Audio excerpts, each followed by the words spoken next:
Educating, informing, serving. Fact TV, keeping government honest.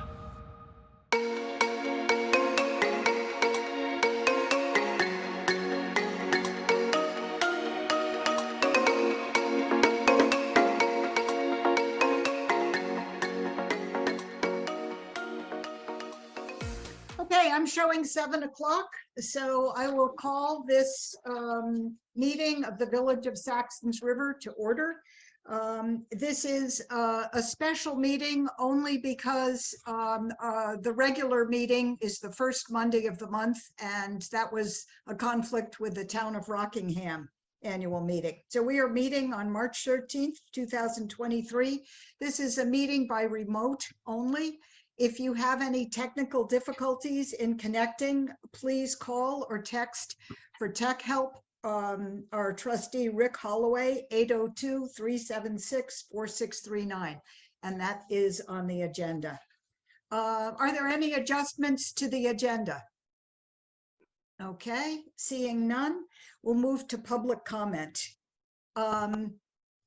If you are on this meeting and you are not a trustee, I would ask you to use the chat in order to put in your name and address. The clerk is required by law to keep track of everyone who attends this meeting, and all of you are attending. So if you just type that information into the chat, it makes it easier for Carl Ball to retrieve it later. Public comment, we're going to limit, trustees, correct me if you feel I'm wrong, to 3 minutes per person. I know that many of you are here to discuss the next item on the agenda, the Green Lantern proposal for a solar array. So I'm going to ask you to limit your comments to 3 minutes and to let other people speak until everyone has spoken. Is there any general public comment before we get to the item on the Green Lantern? And I'll ask you to hold up a hand or to use the software. Guy Payne. Yes, Amy, thank you. Comment just in light of the town meeting on Monday night in Bellows Falls. I really would encourage the trustees, the village trustees, as well as the Bellows Falls and the select board to begin a conversation around what are we doing about public safety for the town of Rockingham. Right now, as we know, we've got this patchwork of Bellows Falls Police, Saxtons River, Sheriff, now with $6,000 for the select board, but it's, and then, if there's a major issue, the state police. But I think we need a more equitable way in which public safety is designed for this town.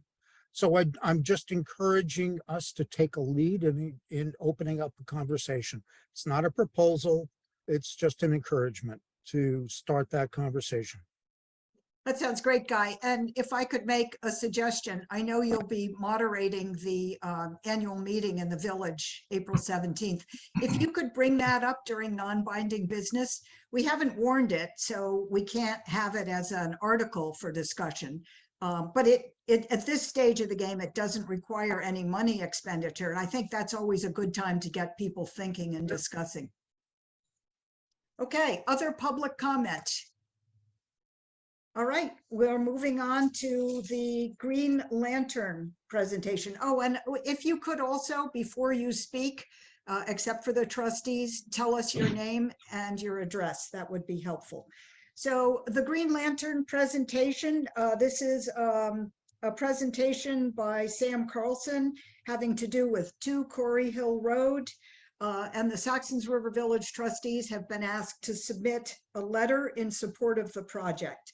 I have various exhibits I could show to you, but I'd like to turn this over to Sam Carlson. Sam, you have the floor. Great. Thank you, Amy. And thank you all for this opportunity to present our project, to gather your questions, concerns, your thoughts. And I will try to be as brief as possible. It's always a little tricky doing this on Zoom when there are a bunch of visual aids that have been sent to the trustees. So I'll do my best to walk through those, even though I know that perhaps not all of you have those aids. I'd like to first just recognize one of the landowners tonight, and that's Pete Stickney. Pete, can you raise your hand just so people can see you? Green Lantern Solar signed an option to lease agreement with the Stickney family about a month or so ago to lease 3 acres of a 21-acre parcel of land located at 2 Quarry Hill Road. And that option to lease agreement, it's not a full 20-year land lease agreement. It basically says for the next year, the Stickneys will not lease or sell those 3 acres to anyone else while we go through this sort of development and permitting and feasibility process. I'm going to refer to a couple documents that were sent to the trustees. The first, and I can sort of talk through it as well, it doesn't really have to be seen, but is the tax map. And this parcel is an interesting parcel in that the eastern side of that 21 acres is located inside Saxtons River Village. And the western side of that parcel is located within the town of Rockingham.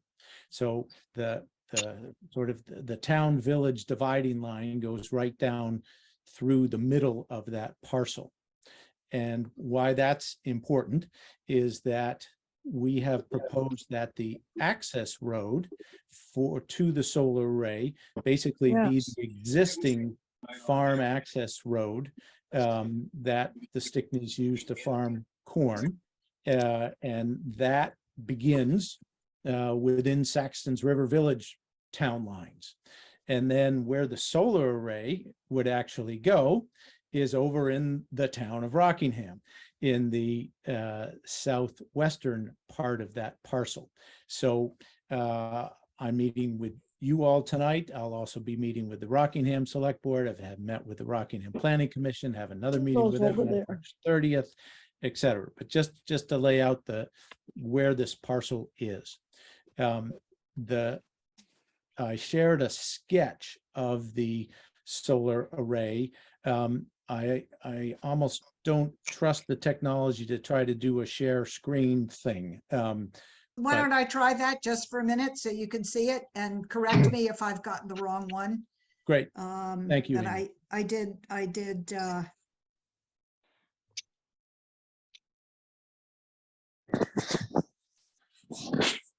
See this? so is this what you were talking about? Yes. I don't dare touch that. Okay, don't. You may need to just shrink it just a tiny bit by pressing on the little minus button up at there you go. Yep. Okay, great. Thank you very much for that. So for those of you who can place yourselves now, we're at the intersection basically of Pleasant Valley Road and Quarry Hill Road. And the solar array is proposed to go sort of in that pocket of a cornfield that's in the southwestern part of that parcel. You can see that there are trees that surround 3 sides of the array, with the exception of just a little bit on the northeastern side. And then the northern side is obviously open to Quarry Hill Road and Pleasant Valley Road. That's about 3 acres. And you'll see that green shaded section is what we would propose for vegetative screening. That would be between 10 and 12 feet high. They would not be gigantic 40-foot firs or spruce or pine. They would be around 12-foot high vegetative screening. So for all intents and purposes, the solar array should be, I won't say invisible, but hardly visible from the road and also from the nearby residences. You'll see we've also proposed to add some vegetative screening in a little bit of an open area there between the array and Albert Gagne's property to the northwest there. You'll see that the access road is proposed for the existing farm access road that sort of goes right down through the middle of that parcel.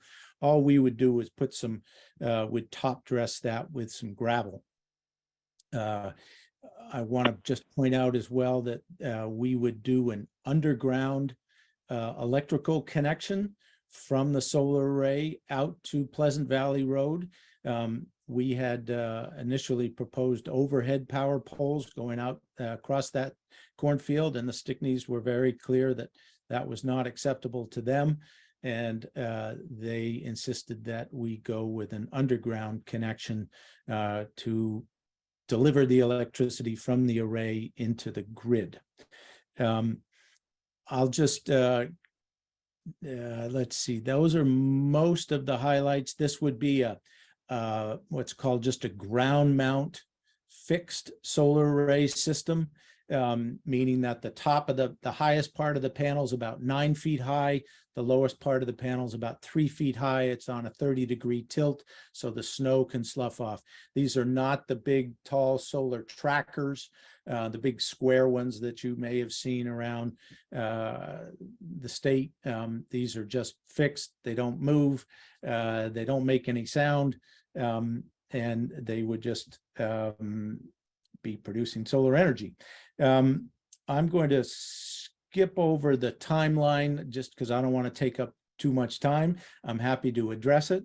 I also included a project reference list for the trustees' consideration to see that we've done about 100 of these projects around the state of Vermont. Where the other thing that I would want, a couple things I'd like to also point out, we have sent, I sent last week letters to Albert Gagne and Mr. Lawrence and Mr. Ward, who are the immediate sort of abutters of the solar array, and sent them the same sketch that you all just looked at, invited them to express their concerns and questions. I have not heard back from them, but that's totally understandable because the letters just went out last week, but have reached out to them. I also want to just highlight the revenue to the town of Rockingham. I don't know how property tax revenues go to Rockingham versus Saxtons River. I don't know, but we would be paying about $1,000 a year in taxes to the town of Rockingham for the solar facility. There would also be a payment of about $1,400, a one-time payment for what's called the land use change tax, to take those 3 acres out of current use, and then that land gets valued at highest and best use, and there would be an increase in the property taxes being paid. But there's that one-time land use change tax we would pay for. We had an initial meeting with the Rockingham Planning Commission last month. That was a positive meeting, and they wanted to take a little time to see how this project sort of stacks up or matches or aligns with their preferred site criteria that's in their draft town plan. I'm happy to go through all the elements of that preferred site criteria if that's of use, but again, I don't want to take up too much of your time, but I will say a couple of those criteria are obviously proximity to a 3-phase line, which would be the case. The 3-phase electricity line comes in right to that intersection between Pleasant Valley Road and Corey Hill Road. Also, it's at the end of that 3-phase line, which is stated as a criteria by the town of Rockingham. It is cited in a way so it would minimize visibility. And one of the concerns that the Planning Commission had also was whether or not we would have to do any tree clearing to the south to prevent shading of the array. And I can confirm that we do not need to clear any trees to the south to prevent shading. We would like to do a little bit of tree clearing to the southeast of the array of trees that are 40 feet and higher to prevent mid-morning shading of the array, but that would not really affect any views of the array from any direction. I'll be going back to meet with the Planning Commission on March 30th, and we will be discussing again a letter which is called the Preferred Site Designation Letter, and that's a letter that we sent to the trustees for their consideration. I'm not anticipating that you guys are going to be making a decision right now, but just as part of the permitting process, local legislative authorities, so Saxtons River Village trustees and the Rockingham Select Board and the Rockingham Planning Commission all have this opportunity to consider whether or not to designate this site as a preferred site for a solar array. That does not mean that you support the array's permitting. It's just whether or not the site is a good site. I don't want to take up too much of people's time. I'm really happy to just sit here and answer questions. And I'll just point out Robert Stickney as well has joined us. Robert, if you can put your hand up just so people can see you as well. So Robert currently farms that land as in corn, and he would continue to keep that land in corn. So that certainly during the growing season, the corn would also be blocking the view of the solar array, if you will. I'll stop there because I think I've gone on long enough. Thank you. Okay. Trustees, do any of you want to comment before we open the floor for public comments? Okay, I'm not seeing any hands. So who would like to go first from the public? Just give us your name and address and you can go. So it looks like the wards, and I'm sorry, I have muted most of muted most of you. So you may have to think. Let me see if I can do this. How's that? Yes, you're good. Go ahead. Okay. You have the floor. All right, we do have some questions. The first one is, who is the beneficiary of this power? That's a great question. I can't give you an answer just yet. The way Vermont's net metering rule works is that the energy, the electricity, goes into the grid. The Green Mountain Power, which is the utility, for every kilowatt hour of electricity that goes into the grid, Green Mountain Power allocates a net metering credit. That's a credit that then electricity consumers can buy from us at a discount and use those credits to pay down their electricity bill. And that sounds all a little confusing, but just to give you examples, and the trustees will see this in the project reference list that was sent to them. There are about 100 projects listed there, and the partners of all those solar arrays are listed. In most cases, they're towns, they're schools, there are Cabot Cheese, which is a big electricity consumer, ski areas such as Sugarbush and Smugs and a couple others. But in most cases, they're towns and school districts which can't take advantage of investment tax credits that are available for solar arrays. And so we sell those net metering credits to towns and schools at a discount. And they then use those credits to pay down their electricity bill with Green Mountain Power. We can't go market these net metering credits to a town or a school until we know this project's going forward. No one is going to sign a contract with us to buy the net metering credits until the village, the town, the regional planning commission, and the state says we provide a permit for this project. So the most likely customer is a public entity, but I don't know the answer to it. Okay, yes, I did go online to your website today and looked at all the different that you have put up and who is benefiting from them. Is that usually, do you look for someone local? I mean, have you been approached by anyone, or is this, how did you happen to get this site So how do we get this particular site? Well, that's a process of sort of exploration along Green Mountain Power's three-phase lines. And because this kind of array, we can only plug into a three-phase line, which are the power poles with the three lines going across the top. That's a three-phase line. Most of the power lines in Vermont are single-phase lines, right? That's just a single line.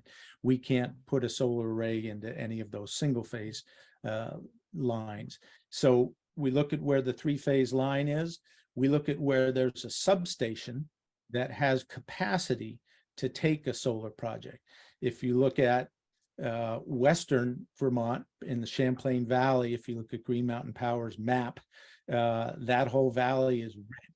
Those substations are full. We can't do any more solar in those areas. Where you are located, the substation has capacity. So then I'm looking for parcels of land which are large enough, which look like a solar array could be developed with minimal visible impact.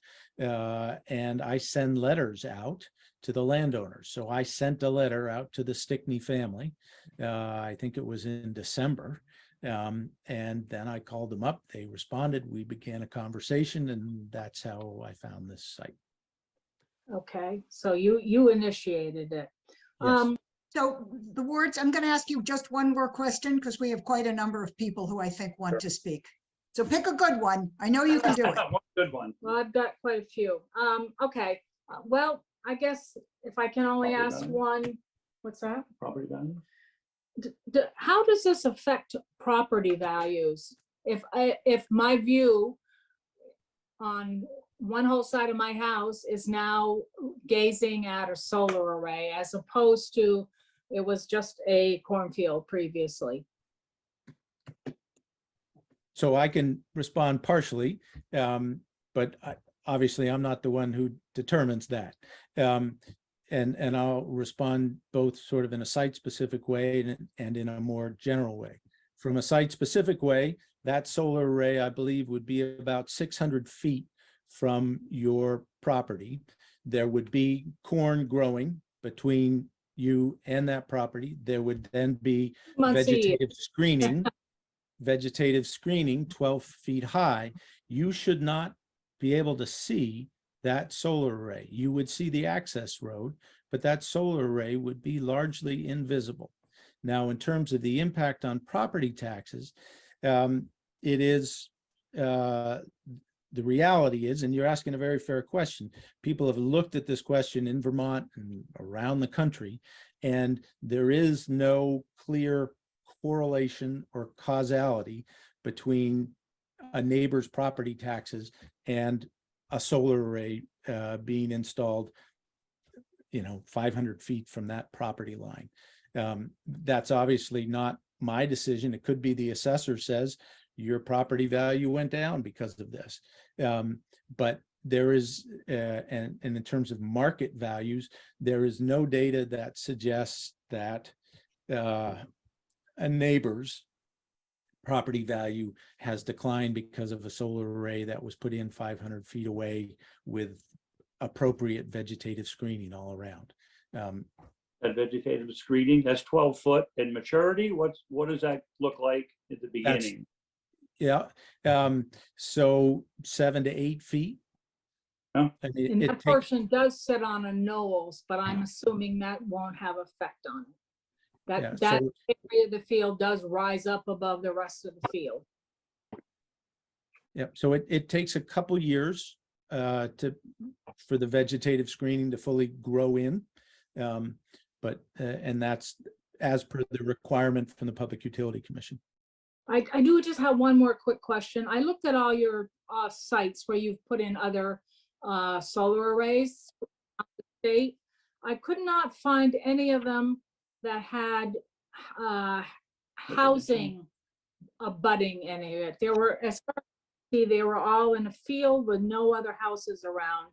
Why did you feel that this one, where there's possible 7 abutting properties, homes that will be able to see, that was a good idea?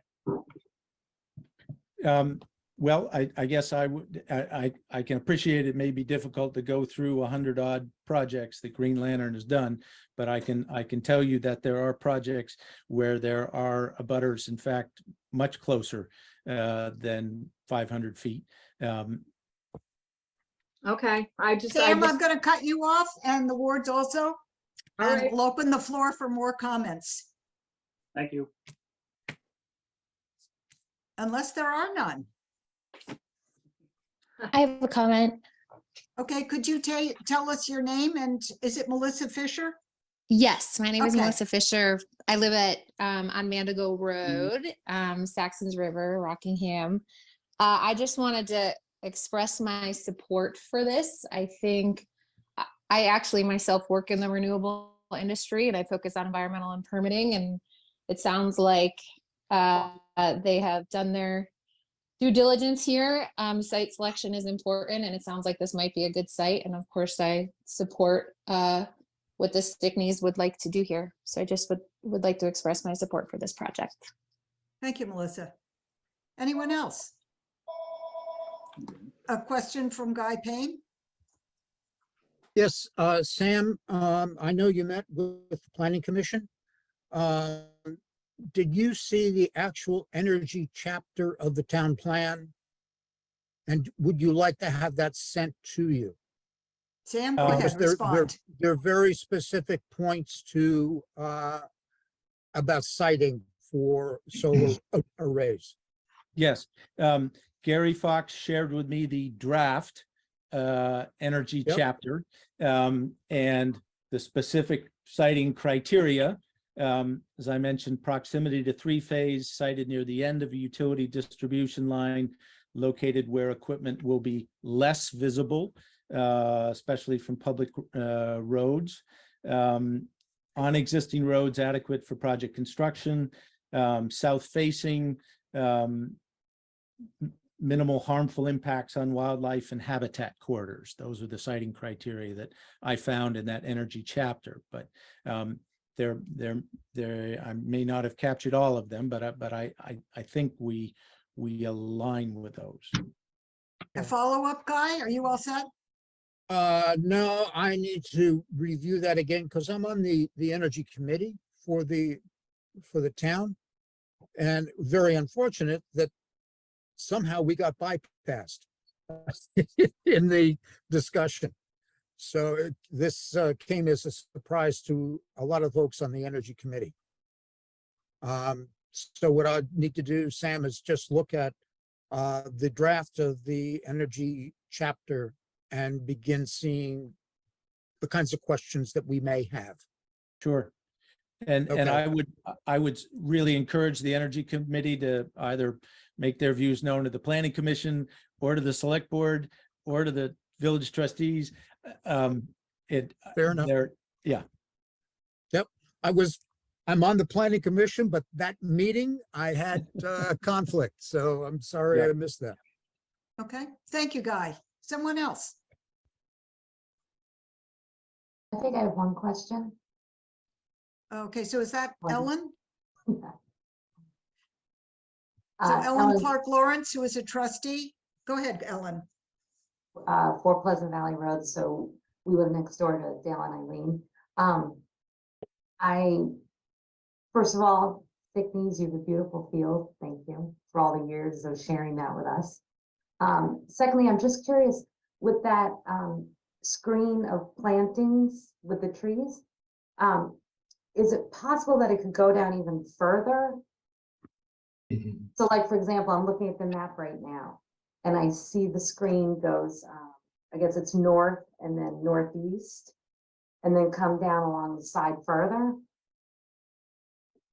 The short answer is yes. We work with a landscape architect called TJ Boyle out of Colchester. I sent them the location of the solar array, and they look at the abutters' houses, and they looked at the sight lines from the Ward's house, your house, Albert Gagne's house, and they then proposed that screening based on those sight lines. If moving that screening another 10, 15, 20, or whatever needs to be done, so that that screening is there preventing your sight line, we're happy to do that. Oh, no, I'm sorry. It wasn't moving it. It's talking about like extending the length of it. Yeah. Yeah, because it's, the Stickney's field, it's their property. They can do what they see fit with it. And I was pleasantly surprised to hear that the tallest is 9 feet from the solar array, because originally I had envisioned ones that were like, I don't know, 20 feet high or what have you. So this seems like more reasonable in terms of being able to integrate with the landscape. Okay, any other comment? Ellen? Yep. Nope, Okay, thank you. Guy, I'm gonna hold off on you until we make sure that everybody who's here has spoken. So quite a number of people here. If you could raise your hand if you're muted, I mean, if your video is turned off or you can't get in to be seen, I guess just call out and I'll recognize you.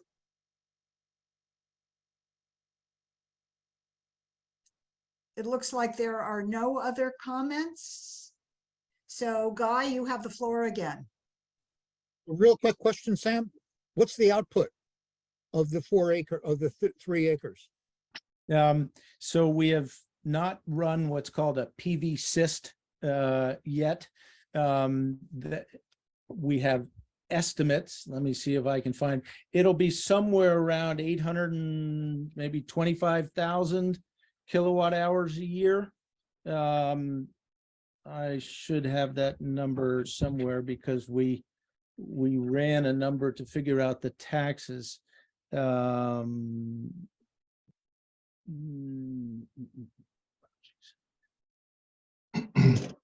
I would guess it's about that.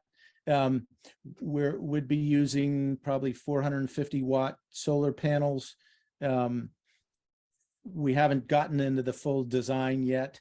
And we also have to make sure about shading issues. So as Robert Stickney, who's on this call, can attest, just today I was sending him some results from some shading analysis that we were doing last week. And we want to obviously minimize the extent to which trees are shading the array, because that hits production. But I would guess we're around 825,000 kilowatt hours a year. Okay, thanks. All right, Matt. Right? How did you come to size that field as far as how large of an array you were going to put in there? Right. So it's largely driven by Vermont's net metering rules, which basically say you can't do an array larger than 500 kilowatts. If you go to 501, you're all of a sudden in a completely different permitting situation, and the revenue that you can generate from that 501 kilowatt array drops by 2/3, and no one would do it. If you go over 500 kilowatts, you have to go up to at least 2 megawatts or 5 megawatts. And then we're talking about a much, much larger sized array that, quite frankly, in the state of Vermont, that's not what we do. We feel that to be sort of appropriately sized, that 500 kilowatt restriction is an appropriate restriction. The way that solar technology has evolved over the years, when I started doing this 7 years ago, we needed 4 acres to do a 500 kilowatt array. And now, as solar panels have gotten more efficient, more productive, we can do it in 3 acres. Okay, thank you. Other comments?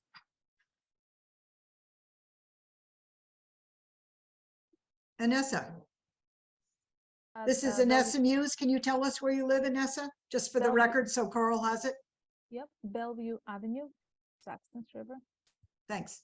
Question to Sam, if there's any maintenance, and if so, who's responsible for it? Thank you. Sure.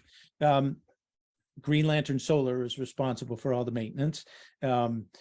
These are, again, fixed ground mount solar panels, so there are no moving parts.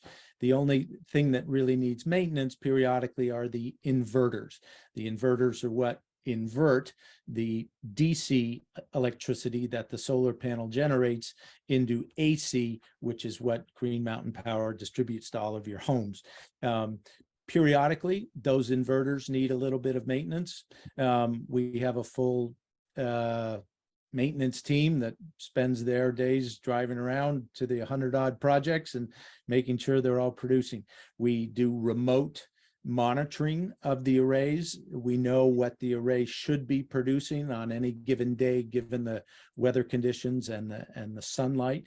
And if that array is not generating that amount of electricity, that's a sign to us that maybe one of the inverters is going wonky and we need to go out and do a little maintenance. But any mowing that needs to be done, we'll mow once or twice a year. We try to mow as over time, if the solar array goes in, that land may become land where you might have birds nesting. We time our mowing so we're not interrupting with bird nesting time. But basic maintenance, that's on us. And it is also on us, and this will be stipulated if we get as far as a land lease agreement with the Stickneys, that we are legally responsible for removal of the solar array at the end of its operational life. That means taking everything out of the ground and returning the site to its original condition.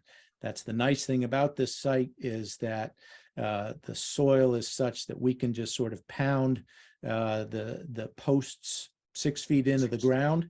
We don't need to use concrete. We don't need to have any long-term permanent disturbance to the soil. At the end of the solar array's lifetime, we just pull the posts out of the ground, and a couple months later, they can go back to farming corn. Is there another question, Anessa? Okay. Anyone else? It looks like the wards and Ellen and both of you have spoken, so I'll go back to you in a minute. Let me just make sure that nobody else. Okay, so we'll go first to the wards and then to Ellen. So you're going to have to unmute yourself again.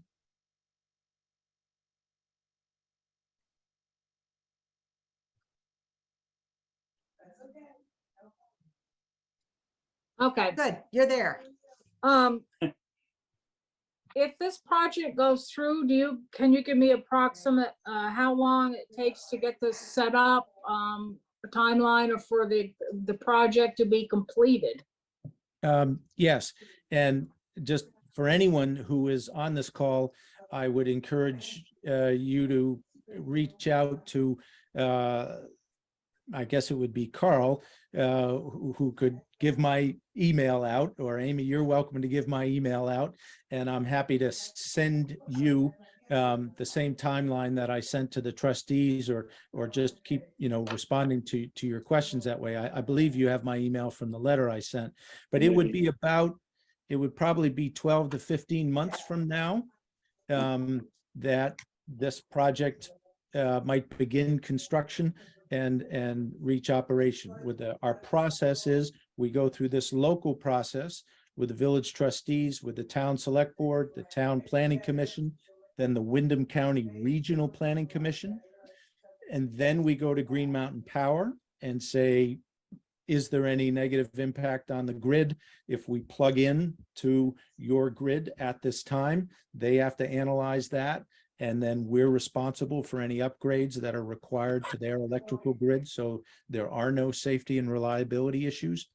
We then do thorough environmental assessment. We deepen that aesthetic sort of impact assessment and what we call, visual mitigation.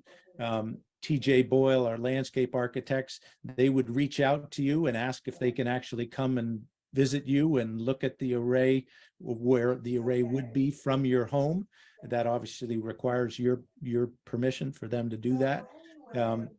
We hope that all of this we could get packaged up by, say, July, and that we would be submitting our application for what's called a certificate of public good to the Public Utility Commission. in July. And that application goes out to all the state agencies.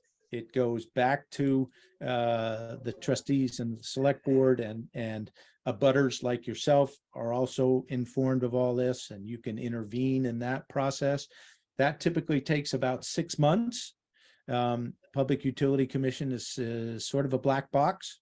One doesn't quite know where one is in the queue and what the issues exactly are, but approximately 6 months later, a decision typically comes out of the Public Utility Commission. Maybe that comes out in January next year. We then have to line up the financing, line up the construction crews, wait till the soil is firm enough for us to start building. So that might be April or May of next year. And typically the build takes about 6 weeks. 6 weeks, okay. I guess that's it. Okay. And Ellen, you had some questions as well. Yep. I don't know if there's any data on this, but what is the lifespan of a solar array? Yep. So I'm going to tell you what we think it is, and I'm going to tell you what the industry thinks it is. The reality is that solar arrays haven't been around in large numbers for 20 years, which is what we all think it's going to last.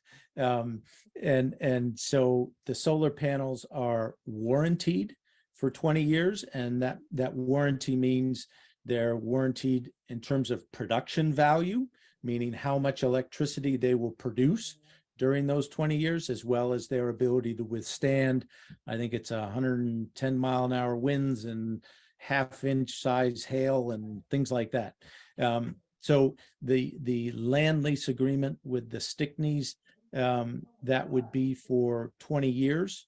There are options to extend beyond that 20 years, but honestly, we don't know what the technology is going to be 20 years from now.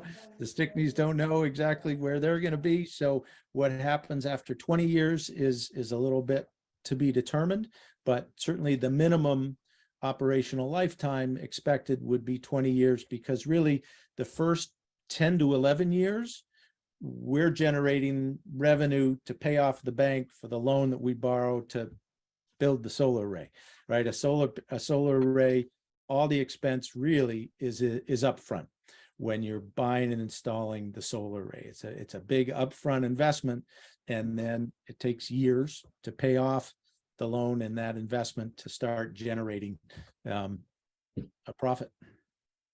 Thank you. Anything else, Ellen? No? Okay. Who? Can I get one more question? Sure. So as this progresses, as abutting landowners, will we be informed along the way of what's going on? Will we information about any meetings that are going on about it, or just kept in the loop as a matter of course? Yes, so there are two ways to pursue that. As I mentioned, we'll be meeting with the Planning Commission of Rockingham on March 30th. There's a meeting with the Rockingham Select Board, I believe, on April 18th. You would be getting formally notified 45 days in advance of our permit submission date. So let's just say we're hoping to submit for our certificate of public good on July 15th. That means 45 days before that, say June 1st, we have to send out what's called the 45-day advance notice. That would go to the trustees, the select board, the planning commission, as well as to all abutters, as well as to all state agencies. So that's a formal legal requirement to be notified. And then you're also notified when we submit that permit application 45 days later. But again, I would encourage you to stay in touch with me. And if you want me to be sending you anytime where Green Lantern Solar is going to be meeting locally and you want to be advised of those meetings, I will do my best to let you know when those meetings are happening. All right, thank you. Okay, anyone else? Pete, Robert, do you want to make any comments? There's no requirement, obviously, but you're welcome to speak if you'd like to. Looks like the answer is no. Oh, Pete, go ahead. You have to unmute yourself. Okay, am I unmuted? Yep. Well, I appreciate the concerns of the neighbors, and I'm glad you're all able to come here, and I'm glad you're all able to ask all your questions now, and you'll probably come up with more later. So if, like me, 10 minutes after the meeting, you'll come up with your best questions. Please keep the dialogue going and let us know how we can help mitigate your concerns. We have a 4-acre solar project right behind our house at the Putney School. And my familiarity with helping to site that and living near it lets me be comfortable with this solar array. I also like the fact that there's not going to be any concrete used in this array. The inverter at the array behind the Putney School sits on a concrete pad, but in this case, it's going to be hung right on those I-beams that are going to be pounded into the ground. So this may go away as technology changes, but I'm glad that everyone's able to attend, and let us know if you have questions. Thank you. Okay, I think we're ready for, oh, go ahead, Rick. So I don't necessarily want to put this out there as an endorsement for Green Solar, but we have been engaged with them, with a contract with them for a year and a few months now. And we looked at a lot of different companies and a lot of proposals for solar power at work. And Green Lantern was the one that we finally signed on with. And in the last year and 3 or 4 months, they've been performing as they said, and everything's been working out. It's been a fairly non-invasive and undifficult process and program. So I know that one of the concerns I've heard around town today was, you know, the trustworthy of companies, and I don't have that much experience, but so far it's been working out well for us. Okay, and your company is Chroma? That's what you're referring to, Rick? Yes. Yeah. Okay. I think I'll say something, if that's okay. Sure, Robert, go ahead. I just want to point out that that section of the field was chosen by myself because it was pointed out earlier that there is a knoll out there, and about half of that section of field is mostly stones touching stones, and we only get like a 50% germination rate of corn there, and it does a lot of damage to the equipment, and it's not very profitable pretty much at all. And then to the west of that, where the solar array is going to be, there's quite a few wet spots where we're not able to plant either. So that's all. We're not losing anything great by any means, ag, and I'm trying to farm for a living, so the last thing I would want to do is lose a piece of profitable land. I knew we were missing something in this discussion, Robert, and you have just supplied it, a discussion of what the field is really like. Thank you for adding that. If there are no other hands, what I'd like to do is discuss with the board at this point whether you're ready to deal with the request for a letter in support. This is March. As you heard, the town of Rockingham will meet to discuss this in April. We do not have to make up our minds tonight. So what do you have to say? I know we have a long meeting ahead of us with preparations on worksheets, but I just want to lay it out. We could vote now or we can postpone it. Carl, I see your hand, and then Matt's. I would like to defer discussion and the decision on this until the next meeting. We have Okay. a lot on our plate tonight. Okay. Matt? I'd like to vote on it tonight. Okay. Rick, Ellen, what's your feeling on this? I'm not, am I allowed to, even though I'm a land abutter? Absolutely. There is no money flowing into you. That would be an obvious conflict of interest. I feel, and obviously I'm one person on this board, that there's no conflict with you speaking and discussing the issues here tonight. I think your input would be very valuable. So what's your feeling? Just based upon everything we've heard tonight, I feel much more comfortable with signing a letter in support of it. So if we voted on it tonight, I'm okay with that. So I make a motion that I'll make a motion that we direct the chair of the Saxtons River Trustees Board to sign the letter of support for the Green Lantern Solar Project at 2 Quarry Hill. Okay, it's been moved by Rick and seconded by Matt that the chair, I'm paraphrasing, that the chair sign the preferred site letter. Is that the gist of what you said? Carl, Yes, I it look is. to you. Okay. Any further discussion? Okay, all in favor of the motion, which is for the chair to sign a preferred site letter from the Saxtons River Village Trustees. And the letter says that we are in favor of this solar array. Signify by holding up your hand. And Carl, no hand, correct? No hand. Okay, so 4 in favor. Anyone opposed? Carl is opposed. Okay, so the motion passes 4-1, and we are on to the next item on the agenda, which is the village 2023-2024 budget. If you're signing off and you didn't do it yet, please add your name and address to the chat. And thank you for coming tonight. Thank you all Okay. very much. Appreciate your input, your questions, and keep all the questions coming if you have them. Thank you. Okay, Inessa, I'm sorry, I just saw your hand. Did you have something to add? No? I was just thinking, Sam, goodbye. Oh, okay. All right, on to the next item on the agenda, the 23-24 budget.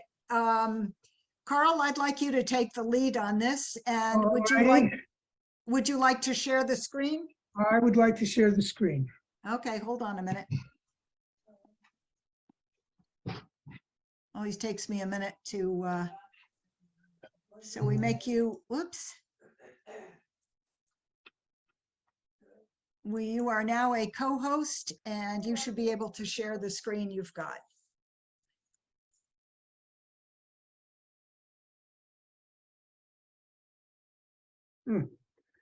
Okay.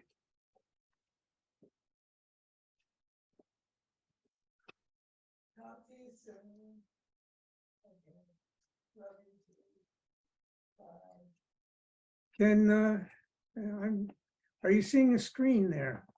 Are you seeing Not yet. Are you seeing an Excel spreadsheet? Nope, not yet.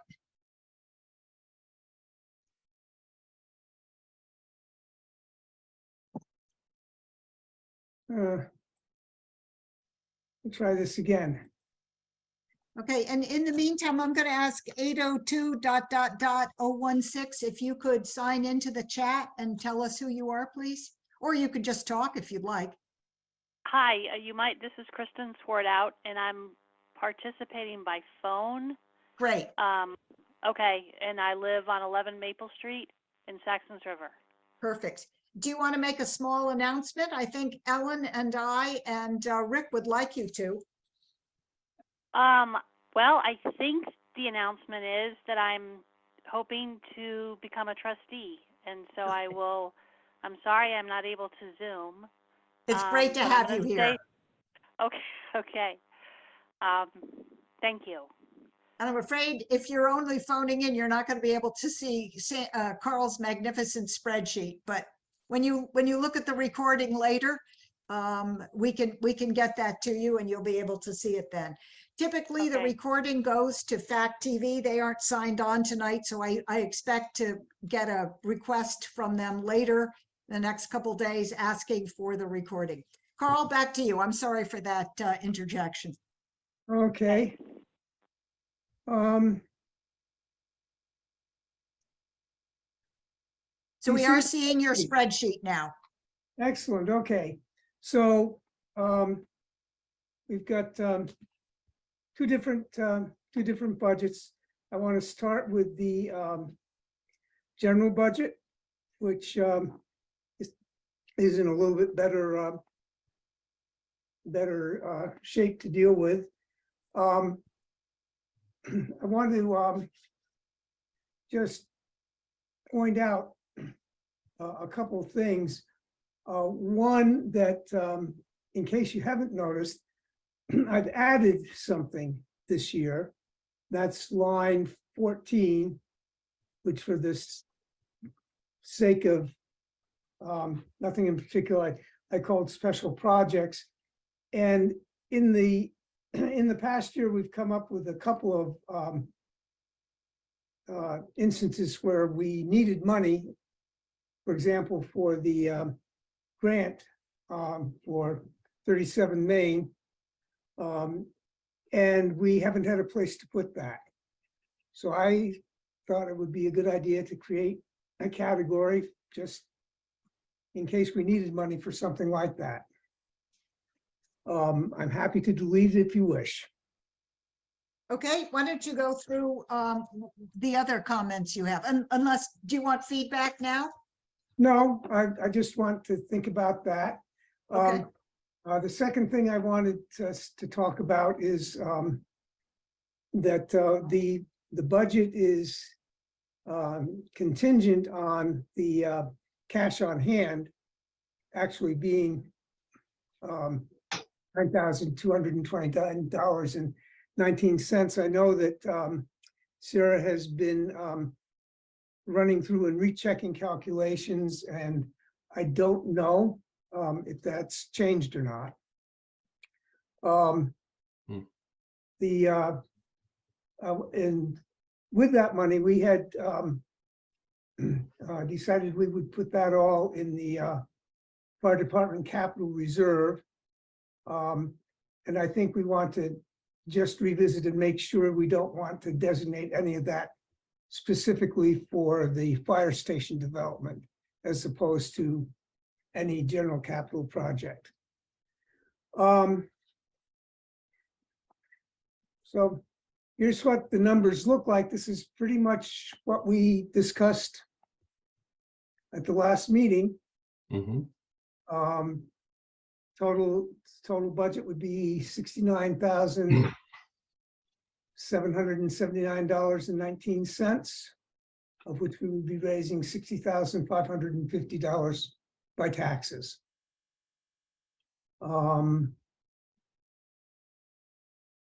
We are pretty much on track with all of our items. So it looks like the amounts that we budgeted would pretty much cover what the expenses are likely to be, based on year-to-date as of February 6th.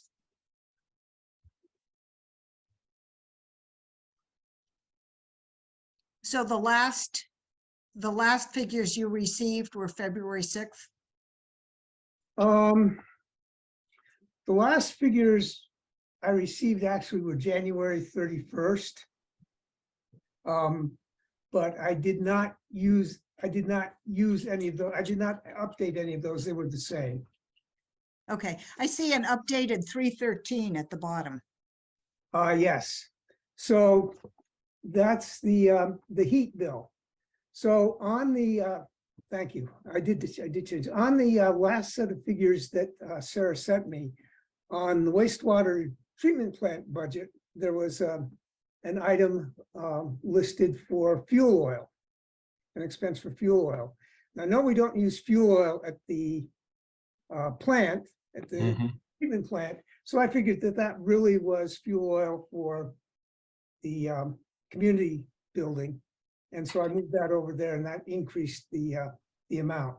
So the amount that you see on the spreadsheet there is different than the amount on the paperwork that I sent you. That's why I pointed that out. So if we go with this budget, we're up about $1,000. We're about $1,000 that we're raising from taxes. Yes.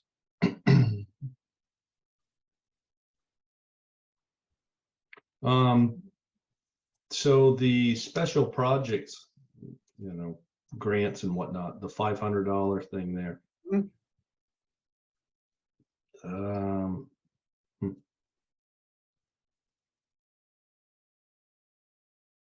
Just one more thing to keep track of, but it seems to vary. I think we just approved, or a while back, we approved $5,000 for a study on whether we need a new fire station or not, Yeah, or the town of Rockingham. So you're just putting the 500 in there now, and we'll just like keep putting 500 in every year just to cover these things. Is that your that was my thought thought. process? So for the fire station study, we have a fire station fund Right. that it seemed appropriate to us to tap. For the, for example, the water grant study feasibility study that we spent $500 on and didn't get anywhere. Yeah. There's no category for that. That went in as miscellaneous, and I'm not sure, what pocket that ended up actually affecting. It's a bookkeeping thing, so that Okay. Yep. we have if we have a request for I don't know, $500 for a shoe shine stand in front of the village market, we say, yeah, we can do it. We have As money you, for it. as you point out, we have had a number of requests, and a number that we turned down. So I think, for example, the shoe shine stand makes me think of a request for shared funding for a bicycle rack, which we Yeah. ended up turning down because there was one. Is special projects descriptive enough so we really know? I mean, it sounds a little bogus to me, Okay. but I don't know what else to call it. No, I think what he has there is fine. Okay. It's, it's just. And the other thing that we could do is just budget that amount of money in miscellaneous, which is equally undescriptive. Yeah, no, I like special projects better. Okay. So what do you need? You need a motion to approve this budget? I need a motion to approve a budget of $69,779.19, So moved. of which $60,550 to be raised from taxes, and the balance from cash on hand. Say what's going to be raised by taxes again? $60,550. $60,550 to be raised by taxes. Is there a second to that motion? Matt, I think second.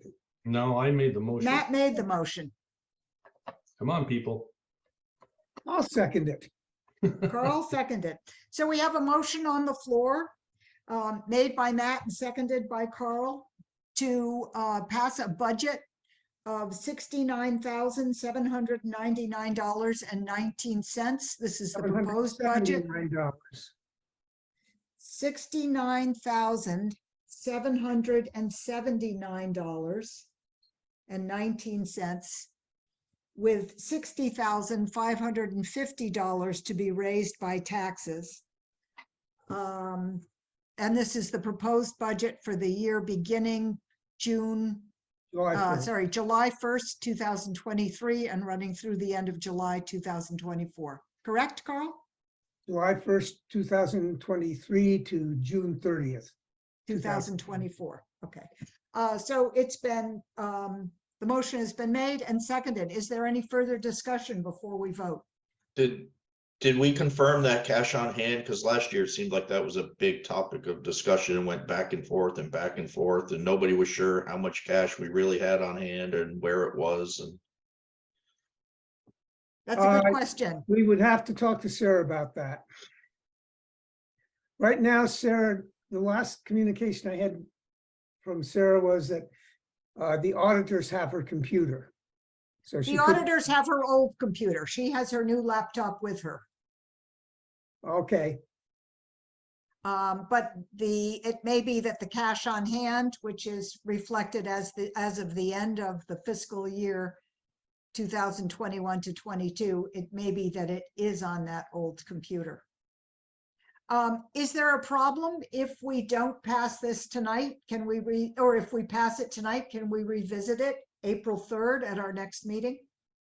Carl, that's a Certainly. question for you. Certainly, we can amend it at any time.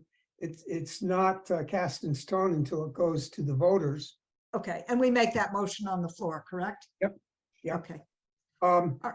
The only issue with the April 3rd meeting is having something for you to print and put into the village annual report. When do you need to get that out? Oh, 12 days before the 17th. The sooner the better. Yes. I think it's 12 days, however. So it's pretty close. Okay, so I think that if there's a problem with this, we may need to call a special meeting to revisit the budget. That sounds great. I just wanted to ask that one question and then just clarify that, you know, even though the amount we're raising by taxes is only $1,000 more, it is a $10,000 increase in the budget. Yep. And Rick, I did just look up cash on hand from last year. The fiscal report, July 1st, 2021 to June 30th, 2022. And there it says cash on hand. And this was as of July 1st, 2020 was minus $1,039.61. Yep, That's right, and you'll right on see- the sheet you'll here. see that over on Yeah. the spreadsheet. Yeah, and the year before that, the cash on hand was $599. It has been as high as, I think the first village meeting I sat in on, there was 20,000 cash on hand. Yeah. It goes all over the place. Yep. It depends, a lot of it depends on, for example, does fuel oil cost as much as we thought it would? Is our electricity as much as we thought it would be? Well, the one that was in the negative was, I believe, because of the construction of the wastewater treatment plant. And there was some things in there. I don't think so, because the wastewater treatment plant, No. that was a separate budget, wouldn't it? Would any of that have come out of this budget? Well, regardless, I think it's good to get it, but I'm happy to pass the budget tonight. Carl, if you wouldn't mind unsharing your screen, closing your share, it's a little easier to keep track of the, thank you, I appreciate it, to keep track of what's happening here. All right, so we have a budget, a suggestion that it's good to be firm about cash on hand, some concern about how much time we have to revise if we get changed figures. I know the auditors have set the date for their meeting, which suggests to me that they are ready with the facts and figures they have from Sarah. So I contribute that to the discussion as well. What do you think, folks? Are you ready for a vote? Absolutely. Yeah. Okay. I don't think that that cash on hand number is likely to change. Okay, good. Other questions about the proposal in front of us? All right, it's been moved and seconded that the proposed budget for the next fiscal year be the sum of $69,779.19, with $60,550 to be raised by taxes. All those in favor of the motion signify by raising a hand. And it's unanimous. Nice job. Thank you, Carl. Do you want to go on to the wastewater treatment plant? Oh, if I have to. This one's a little messier. Oh, jeez. That's what we need. That's not the right thing. Was that kind of a rhetorical comment or? I believe it was. Unfortunately, no. Okay, so you're going to share your screen again, correct? I'm going to share my screen again, but first I have to find what I'm looking for. And we still have Rob on the line, so that's great. There we go. He'll straighten it out. Okay.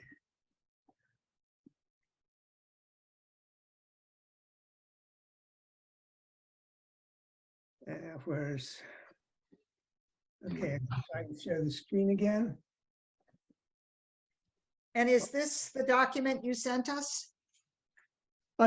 You've seen a copy, of this, yes. This is an Excel spreadsheet in case I need to change anything. Okay. Okay, so I got some updated numbers from Sarah last night. So I'm a little bit, I have year-to-date values for some, but not all the expense lines, which makes this a little bit better to deal with. I've highlighted a couple things here in yellow, and I just want to touch on those. First of all, in the line Bellows Falls Management, for the 21-22 year, the actual expense was more than we had budgeted. And since our budget is set by the contract that we signed with Bellows Falls, I'm not sure why there should be any discrepancy. I don't have an answer to that yet. Well, I think that obviously something got put in the wrong category because. Something got put in the wrong category, yeah. Right, it could have been the manhole covers that needed to be brought up before paving on all the streets. If that was put in there, because yeah, that contract is set and they're not charging us more. Yeah. As far as I know. I think the point of it being a concern is that if that money really belongs someplace else, then we're not making a very good estimate if we've got it in the wrong place. Right. I just put that out that we need, well, I'll make the pitch now. We need to have, going forward, a much better mechanism of making sure that things get in the correct categories when we sign. I agree. And we need. So what are we doing here? Pardon? What are we doing? What are we doing right now? What's our next move here? Okay, well, I think the next move is just to see what we think about this budget. I've signed off on the, I highlighted the Bellows Falls Management year-to-date expense because the original number that I got from Sarah was, as you see, that $38,344. And the updated figures she got was, she gave me a number of $21,905.32, which you see down there in the bottom. Now, this is from two different programs, and the difference between a February 6th and a January 30th closing date. Any of those things may be the issue. I chose the higher number for the year to date because it's closer to what we would expect for the percentage of days that we've gone by. And in this case, it really doesn't matter because we budget what we contracted for. Okay, so the budget number in 23 to 24 reflects the new contract from the Village of Bellows Falls? Okay. That's correct. Okay. Lab fees and testing, I've highlighted that one because it seems to me that not everything that should be in that category has gone into the calculation. That covers some tests, some water testing, but I did not see line items or indications in the report I had from Sarah of laboratory fees that we had paid or other kinds of tests. And it's a relatively small number considering that we talked about raising the amount to $5,000 for the coming year's budget. Rob, maybe you have a comment on that. No, I don't. I have no idea that's the problem. I don't see what goes in these line items, how they come up with the numbers. So, Well, I think there have been some problems. I suspect that you know, Sarah's inexperience as a new treasurer is reflected in some of this sorting and perhaps the guidelines that she has for sorting things. Matt, I see your hand. Yeah, so regarding this, like I said, I agree with Carl. We have to set something up that Rob needs to see every bill that we receive so that he can designate it to where it goes. Because he knows, we kind of know when we see it, lab fees and whatnot, but I think we've got to set something up so he can quickly glance through it and say, this goes here, boom, boom, boom, and tag it so that it's being tracked, because this stuff's way off and it really shouldn't be. Yeah, so I think what this means is that when we have a new elected treasurer, we're going to ask him or her to reach out to you, Rob, and discuss the categories that are set up in the QuickBooks. So we have moved to new Right. software, and presumably things get lost in that move. But I think Ellen's been doing a very determined job of getting the warrants correct. And we're just seeing some slippage, and it's being revealed to us that things are not as clear as they should be from the treasurer's end. If this helps at all, the last several months when I put stuff onto the warrant and sending it to Sarah, I've been CCing the appropriate department. So Rob, I've been CCing you, and fire department, I've been CCing Art, and I am including the invoices that I've scanned. So I'm just pointing out that those are attached, and we've been doing it that way. So if that helps, I'll continue to do it. If not, just let me know.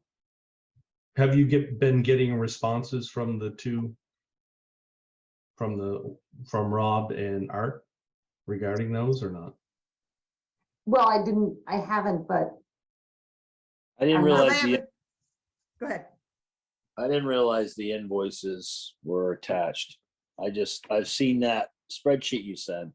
yeah, But I didn't realize the invoices were there, so I will look somewhere, figure out where they are. yeah, they're just attached to the email because I didn't know if that was going to help with Sarah classifying things. Right. But I wasn't necessarily expecting responses. It was more kind of like, just FYI, this is what's been submitted. Yeah, okay. Other comments? So we're talking about the process. We're talking about new treasurers and how we get them up to speed. And we're talking about department responsibilities. Okay, go ahead, Carl, back to you.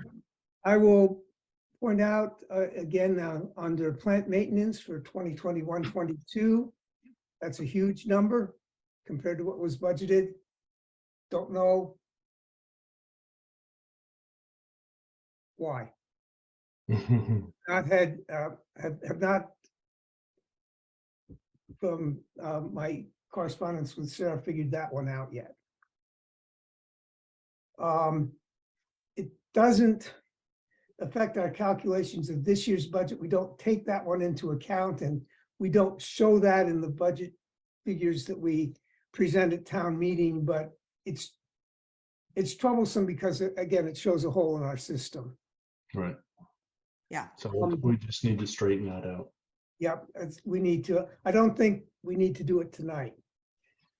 Well, but I'm hearing you about a special meeting. And I had hoped that Sarah would attend tonight. She said she would try, but obviously she isn't here. Shocker. So Okay, well, let's postpone talking about that for just a minute. The last two thing is that line 17 WWTP upgrade. Now my understanding was that we earmarked invoices that we sent and said, refer this to the WWTP upgrade as things that could be paid for from the USDA grant. And we apparently, Sarah apparently, and apparently is charging invoices to something called upgrade. So this would be things that might be maintenance or building upkeep or payments to Tata and Howard, which would have come from the grant and would not be part of the budget. So I'm not sure whether all of those expenses really belong in the budget or there are things that came out of the grant and were handled separately.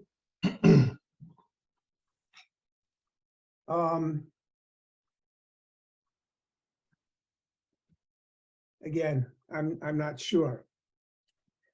But let's jump ahead to what I did because I couldn't think of anything else to do. So I got a question. Yeah, So under the wastewater upgrade, we spent 51,000 plus dollars this year on wastewater upgrade. Is that the way I'm reading it? that's what you're how looking it at. reads, but I don't think that's what we did. No. Yeah, I don't, yeah, we can't figure out where to put it, so we put it there. I think, well, we would send, when we were sending bills, we would say, this should be charged to the wastewater treatment plant upgrade. And so, for example, invoice from Tata and Howard would go to the wastewater treatment plant upgrade. It would come out of the grant. And what Sarah said is, if you tell me for wastewater treatment plant upgrade, that's where I put it. So this, I need to explore with Sarah further, but she's out of town and I'm busy. So I haven't, in the time since I got this from her last night and the time of this meeting, I haven't had a chance to connect with her about it. Okay. I agree with you. I mean, I don't see how we could have this expenditure. I think that what we need, what somebody needs to do, and maybe Rob or maybe me, is sit down and Sarah and look at the individual invoices that went into that category. And try to figure out what's going on from that. That would be my suggestion.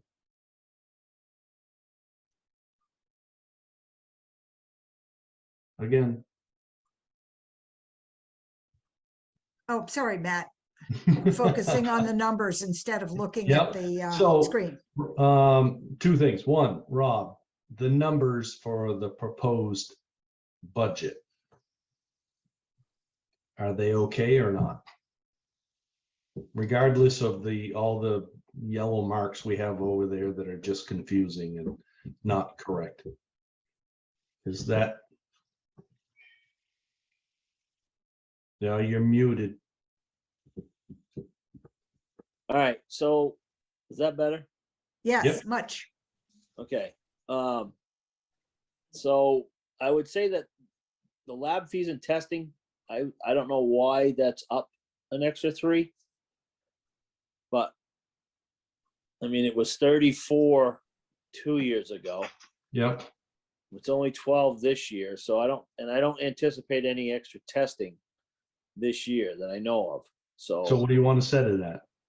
I'd say we could go with the $2,000. Okay. Carl? So you could change that. Okay.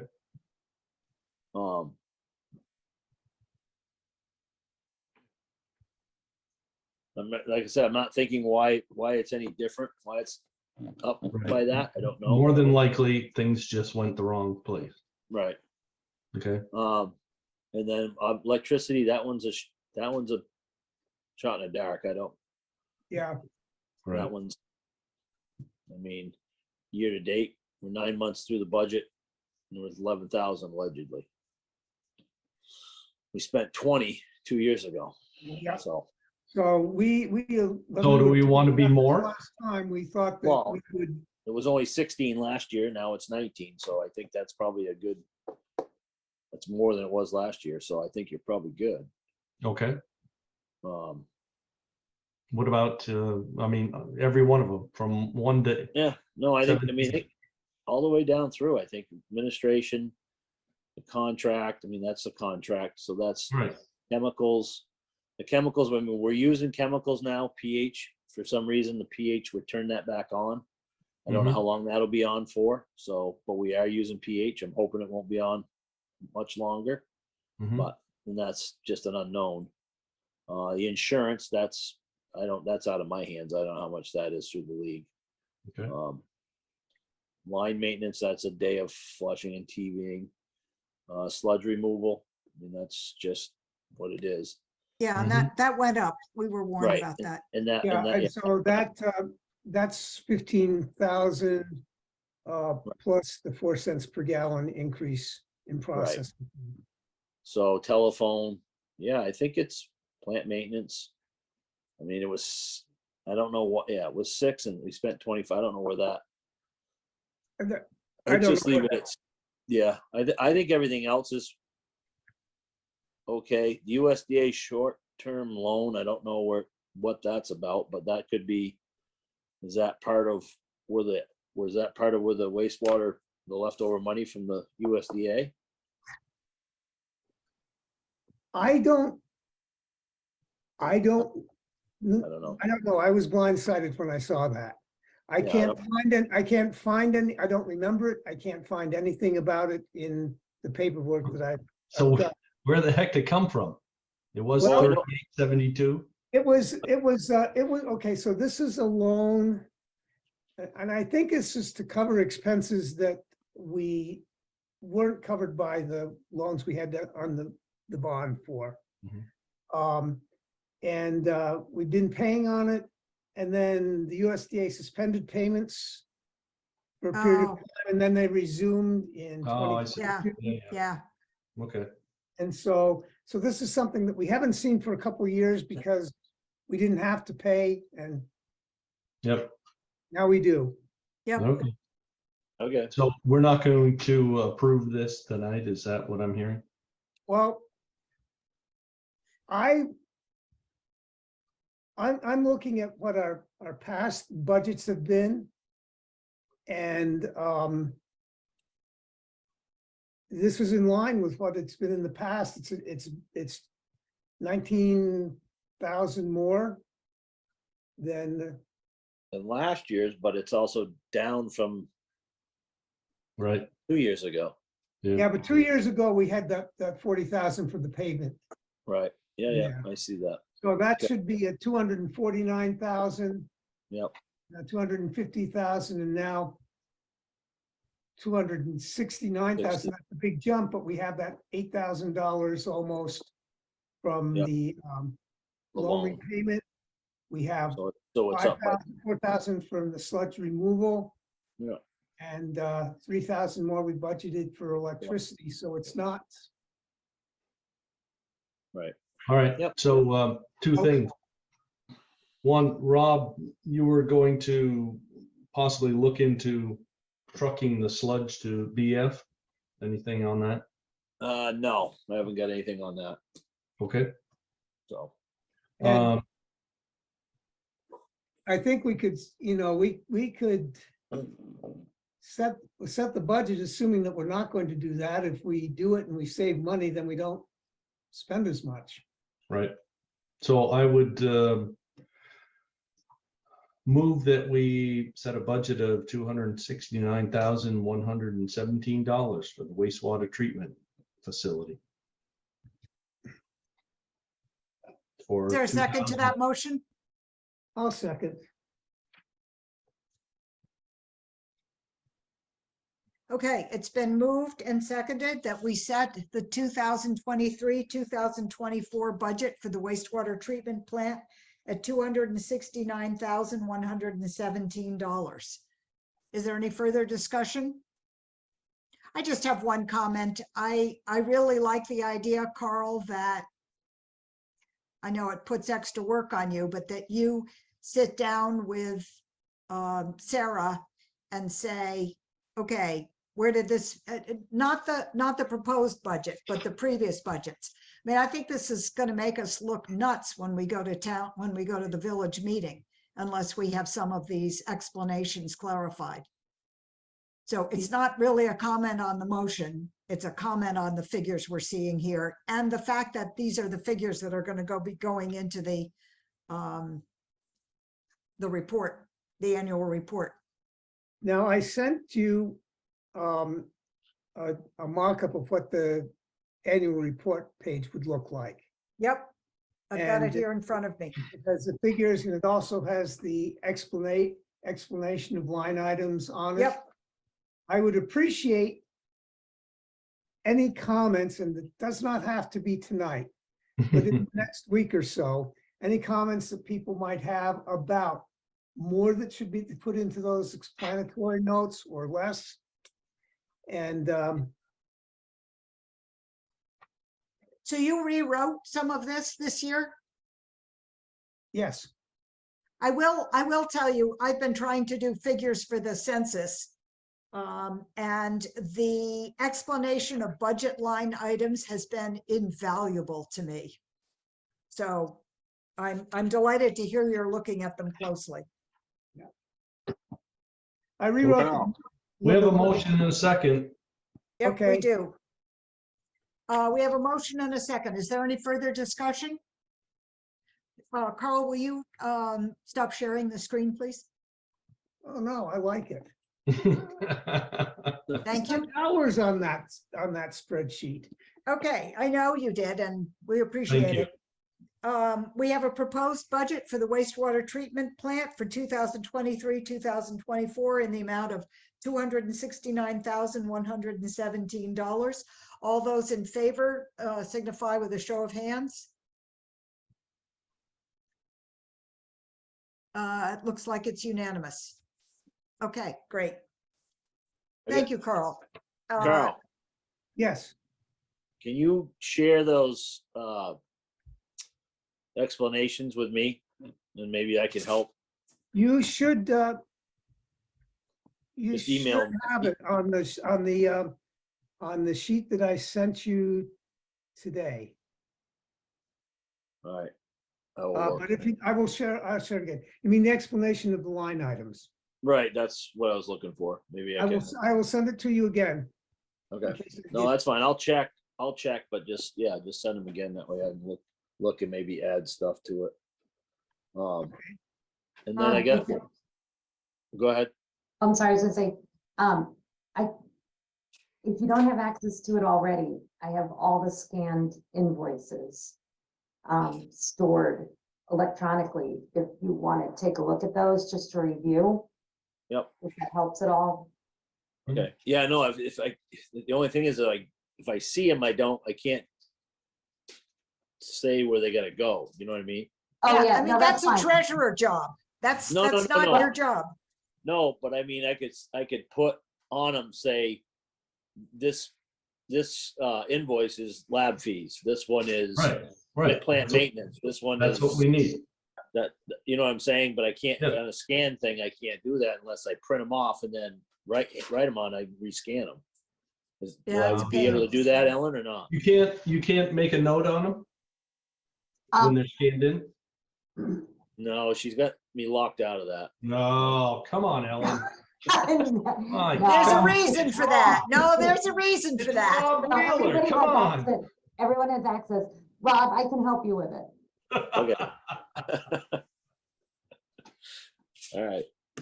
And then I did send to Amy, the invoice or the cost analysis for that MoBus. Just want to know what you guys want to move, how you want to move forward with that. So we can get started on it. Did I send that to you, Ellen? Did I just sit on it and forget all about it? It's very possible. MOBUS? MOBUS? Yeah. Yeah, it's the driver, one of the drivers for the UV system for the disinfection system at the wastewater plant. We had one go bad, a year and a half ago. We had it rebuilt. And then we had another one go bad in the other unit and we sent it back. And last week, I think I just got the quote on fixing it. So it's $1,500 to fix it. And versus like $5,000 or $6,000 for a new one. So This gets fixed in Germany, right? Yeah, it's Oh. it goes Yeah, that's across. the one that had, was that the one that had UPS charge. Yeah, like, cause I insured it, I insured it for $5,000 because that's what a new one costs, so. Yeah. In case they lost it, you know what I mean? Yes. So are we able to move on that this evening or not? We didn't warn it specifically. Is it on the warrant? I may have dropped the ball on that. Is it on the warrant, Ellen? Well, that's what I'm looking for, because I just need to know who the pay to would be, because I was looking for Mobus as the pay. Opulent, is it Opulent? Aquonics, maybe? AQUIONICS? Yeah, maybe, That sounds you- familiar. yeah. So you need approval, you need a. Well, I just need a go ahead to fix it, basically. It's gonna be a while for them to fix it, but Right, so how do we do that if it's not on the we'll warrant? just, yeah. Ellen will put it on the warrant. I can put it on the warrant right now. Okay, so we're gonna postpone that for a minute. But I think your recommendation is we go forward with this, correct, Yeah. Rob? 5,000 versus 1,500? Seems Yeah, like it a worked. no-brainer. It worked out well with the last one. I mean. Yep. And that's, I believe that covers shipping it back too, so. Okay, so the let us remember this discussion in 2 minutes when we get to Okay. the approving the warrant. Okay, Any more comments on the MOBUS? no, And where are we on the motion? Mm. Did we pass the That's the motion? motion on the Yeah. budget, yes. We did. How Okay. much was the Mobus thingy? 1,500. 1,500?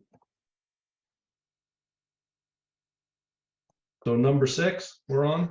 We are on to number 6. So number 6 is commonly referred to as the MERP, the Municipal Energy Resilience Project. And I apologize for lengthening the board meeting, but this is a mini grant opportunity for energy resilience projects in Saxtons River. It is available to each municipality. And the way it works is any buildings you own, we own 2. We own the wastewater treatment plant and we own the fire station, can be assessed, audited for energy. I know, but hear me out. No, you're gonna audit the fire station? Yeah. That should be And- torn down? Yep, but we're Go not ahead. tearing it down this year, and my guess is we're Okay. not tearing it down in the next 2 years. So, and Go the ahead. digger, the thing that makes this a good deal is that it opens up the capacity to apply for grants without a lot of detail to insulate, to do projects to make the building more energy efficient. But you have to have the free audit first before you can apply for the money to get the work done. All right. So you there need a is- motion of approval? Well, there is a meeting on March 23rd at noon, and I'm sorry that Margot Gia, who is the point person for Wyndham Regional Commission, isn't here. It's a little bit awkward because, as you say, we know that's a dumb building. We know that, but at the same time, it's our big energy hog. Mhm. So Yeah, okay. So what? first question, is there anybody who can go to the March 23rd meeting? I don't think I can. It's a I can. Thursday. Nope, nobody can. I can't. Nope. Okay, all right. No. And secondly, are you in favor of applying? A question from Vanessa. Go ahead. I believe they will be recording the meeting on the 23rd. Oh, great. Thank you. We have a secret Wyndham Regional Commission informant in our midst. That's great. I sort of thought they would because it's a Zoom meeting, but that's really good to know. Recorded. So do you want me to apply? Sure, So is that a motion, Matt? that is a motion. You want more words? No. Matt moves that Saxtons River apply for the MERP. That's exactly what I said. Is there a second to that motion? Okay, Further discussion. Carl, do you think it's a bad idea? It sounded like a very reluctant second. no, it's just I've seconded two of Matt's motions already. Usually I lean on Ellen. I think it's high time you did your share. She's still studying. Rick, any comments? No. Okay, all in favor of the Saxtons River application for the MERP? Signify with a hand. It's unanimous. Done. EV charger, just a quick point of information. Rick Cowan of the Rockingham Board invited me to meet with Susan Saunders, half the new ownership team of the Saxtons River Inn, and Gary Fox to discuss having an electric vehicle charger somewhere on the premises of the inn. The idea is that it would be a public charger. It would be visible to people who were driving up or down the interstate and looking for a charming place to have lunch while their electric vehicle recharged. And it would be also available for people who are eating at Par 13 or at the inn or shopping at the village market. That's as far as it's gone. So I just, point of information, it's a project that came up during the discussions of 37 Main, but we moved away from the idea of using that space for EV chargers. The other site that was located as plausible turned out to be right in front of the daycare, and nobody wanted to take up parking spaces for the electric vehicles at a place that's so busy. So that's where we are. Any comments, Matt? So two things. One, is this funded by something other than? It's just a discussion so Okay. far. And the other would be on Main Street, the So chargers? she'd actually like to see it in the parking lot. She would rather it Behind. not be, yeah. Yeah. Okay. But have it be public. And we have to Okay. look into this depending on the grant. Yep. The ones in Bellows Falls at the Waypoint Center were paid 90% by the Volkswagen settlement. That was a few years ago, so that Yeah. funding isn't. But I just wanted a sense. You're okay with the Right, idea? So if, I guess, just to go a bit further, if we are in favor of it and is this something, there's grant money, but is village tax dollars going into it to pay the? Too early. Too Okay. early to know. And So I if didn't, it- if- I if- left, if- go ahead. Go ahead. I left one person out. Peter Bergstrom came as a representative of the Rockingham Energy Committee, and he is Mhm. very interested. So he's talking to Green Mountain Power about three-phase electricity. It's amazing how much that comes up recently. Yep. And you know, what it would take to bring it to the parking lot. The Saxtons River Inn already has it. Seems like we're like three-phase central. So I just Yeah, wanted, go right through. it's just to make sure you knew this was happening. No surprises. Yeah. Okay, village annual meeting updates. Inessa is considering running for treasurer and tax collector, or one of them, or whatever she chooses. Kristen, you can't see this, but Rick Holloway is holding up his thumbs in enthusiasm. Definitely. We do not have anybody running for delinquent tax collector at this point, and that should not be held by the same person that is tax collector and treasurer. So Mhm. Sarah, I believe, has been doing it this year, but that's not by the book. So we'll have to address that at annual meeting. If anybody knows, I've asked everybody I've heard of who has bookkeeping experience. And I guess I haven't put it on Facebook yet, or have I? But that's, if you know of anybody who would like to be asked publicly or privately, I'm happy to do the asking, to sit down with them, to go over what's requested. I think Sarah and Alex Barrett, our former treasurer, tax collector, are also willing to do that. So just cough up the names privately or at any other time.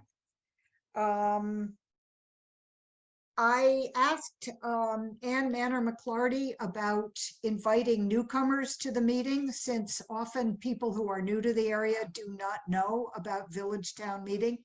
And she suggested postcards, which would be handed out personally, as they were for the Saxtons River stroll.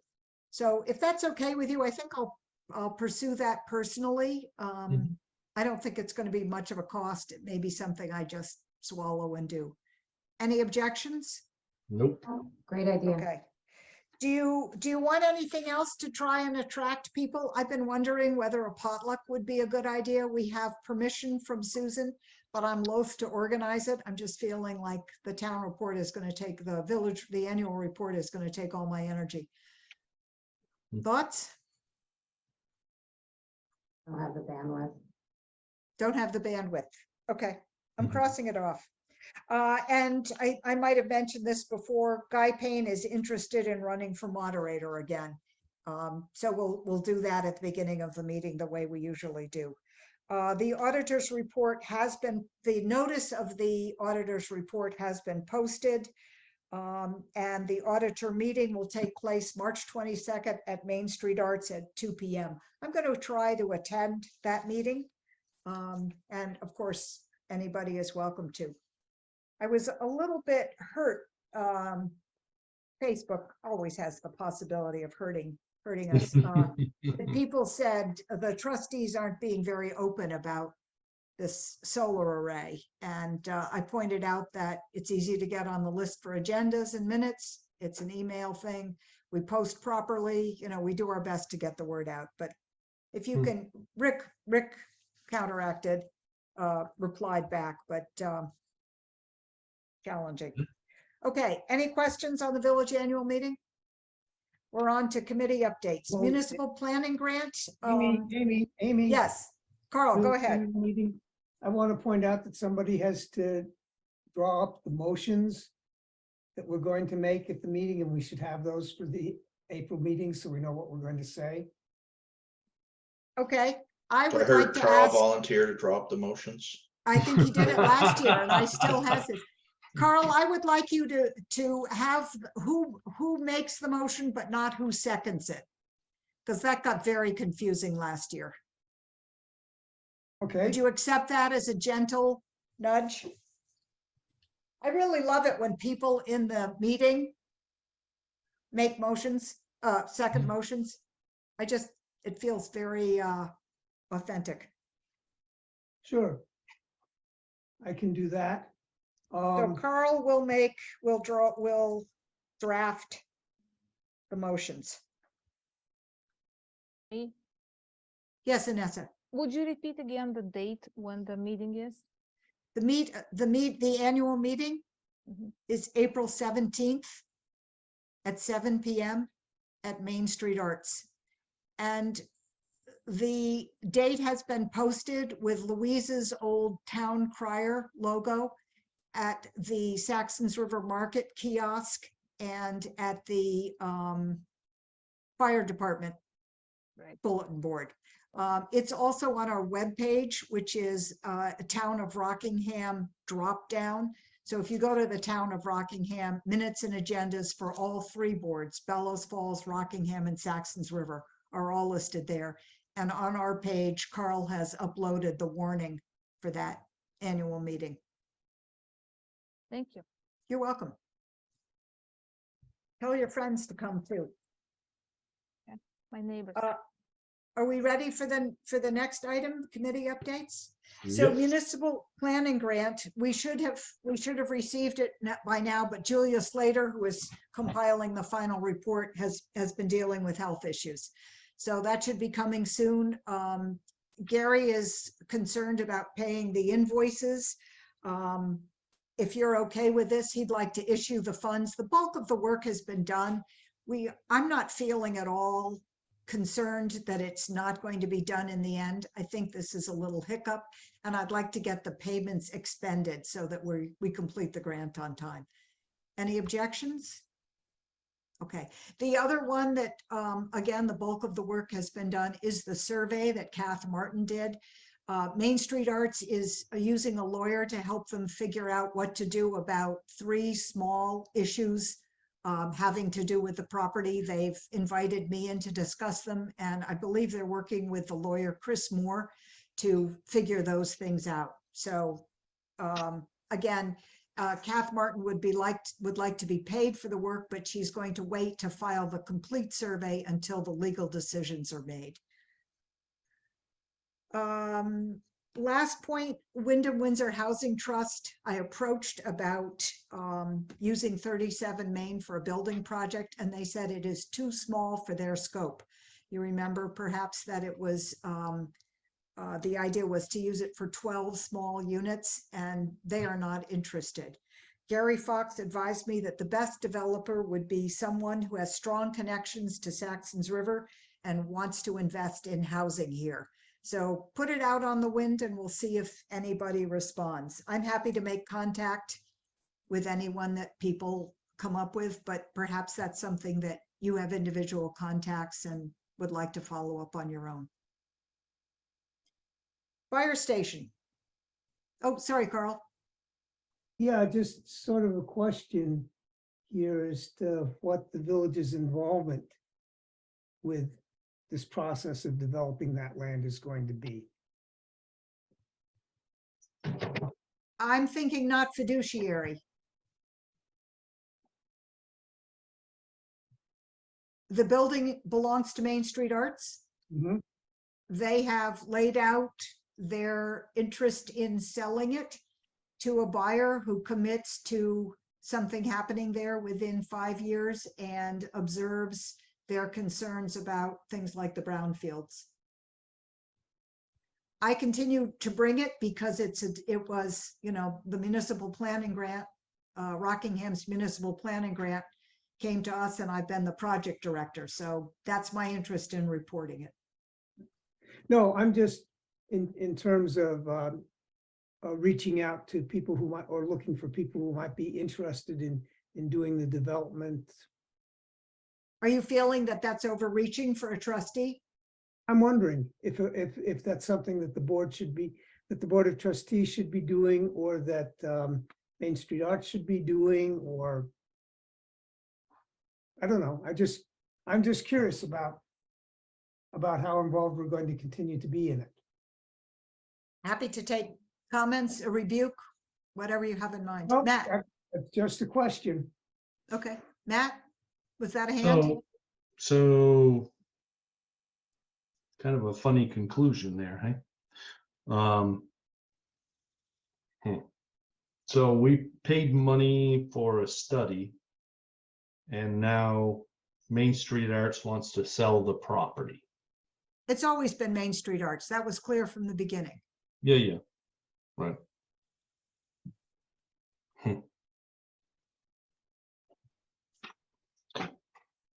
Yeah. Interesting. I think I guess at this point, I think the village trustees should have nothing to do with it. If Main Street Arts is the owner of the property, that's up to them to do something with it, unless they're going to donate it to the village. And then it becomes something that we deal with. I mean, we've gone through this whole process of meetings and getting together and writing down on pieces of paper what it could be used for. I never thought that it would be used for 12 units. We have municipal wastewater treatment plant, but we don't have municipal water. So I can't see how that would even go there. Say nothing about parking. That would have to, you'd have to have parking for 24 cars, I would assume. So I think it was more going to be a mixed use situation. I think that was just one part. yeah, but still, with any commercial building, you're going to have a sprinkler system put in it, and it's going to take up room to put in another tank and a well, just like Main Street Arts had to do. So But I think your points are valid. I think that it's just more these were ideas that were presented based. Oh, yeah. Oh, no, I understand that. And it's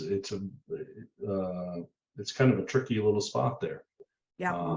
But Yeah, we've and we gone- backed away from any discussion of a municipal water system. And, you know, Right, no, I'm not saying that. it comes should up do from that. time to time, but I don't think the village is interested in replacing our individual wells or arrangements with a municipal, a very expensive municipal water system. I'm not saying that we are. I'm just Yeah. wondering. No, you're right. I mean, that's a very practical consideration. It's just it's kind of a disappointing ending to that whole process. To say that. Yeah, she put a lot of work and dedication into it, so thank you, Amy. Yeah. I was Okay. hoping, yeah, I was hoping for magic. I was too. So. Okay, go just, ahead, Carl. Yeah, so, assuming that, Main Street Arts sells this property for development and so, of some sort, what authority do the trustees have over what's allowed to be put in there?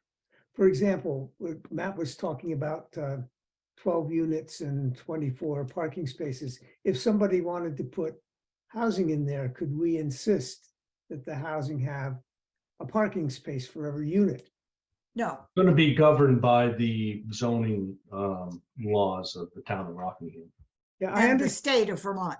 So I understand that, but if something falls within zoning laws, it's very unpalatable to us. Do we have any recourse? I Okay, don't think so. okay, no, it's going to go through zoning from, like you say, state and town of Rockingham. I mean, I think sort of like the EV charger or the solar array, any developer tries to assess community mood. But look at all the Dollar Generals that have gone in all over Vermont. So, Yeah. Yep. All right. okay, I'd like to move on to the next agenda item, unless there are more questions or comments. Nope. Okay, fire station. Any updates? Matt, anything new? No. Wastewater treatment plant? Okay, minutes for approval from January. Carl? minutes for approval from February. Oh, God. Thank you. I'm gonna get off. Thank you, Thanks. everybody. Thanks, Anessa. Have a good night.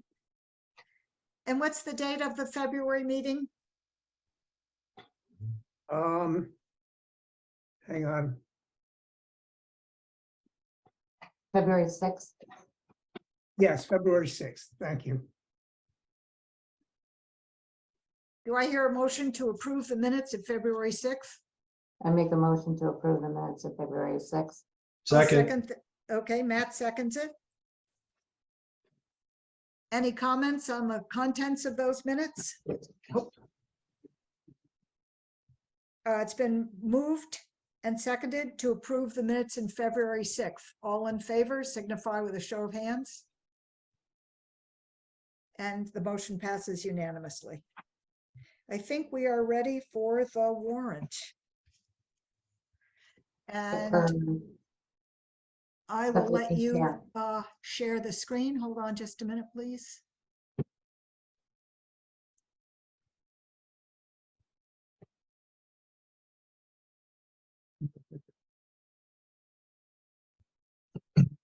Okay, Ellen, I think you have the ability now. Try. Uh-huh. Okay.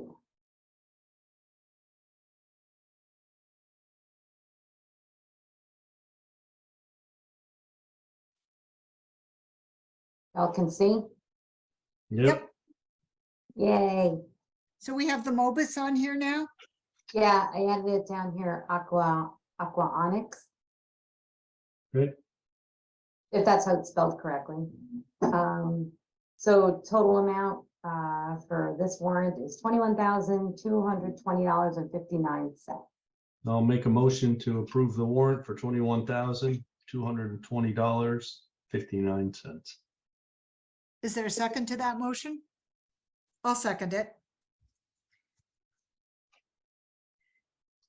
So are there questions or comments about this warrant for March 13th? We've got two sheriff bills on here. Yep. They came in,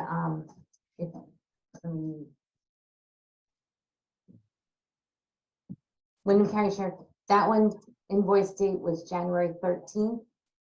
And it was We've submitted got on three. Wow. February 16th.